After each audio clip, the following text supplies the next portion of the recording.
with the San Diego Filipino Blogger Network. Of course, next to me is Asia's Songbird, Miss Regine Velasquez.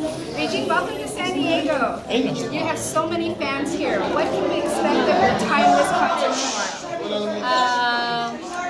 Well, we've prepared a lot of really good songs. A lot of them I've recorded in the past, and a lot of famous songs. So I hope everybody gets to enjoy it. And you've had such a long and successful career. 30 years. 30 years. To what do you attribute your success to? To everyone. Everyone has been supporting me all these years.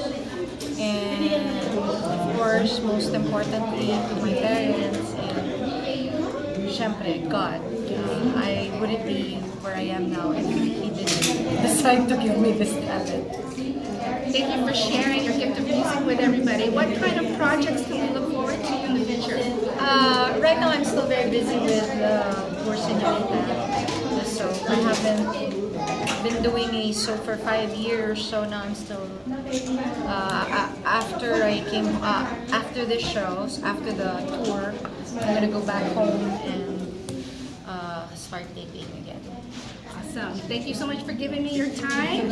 Have a great show here and in Pasadena tomorrow night. If you haven't bought your tickets yet, there are still some available. Please support Asia's Songbird, Miss Regine Velasquez. Thank you.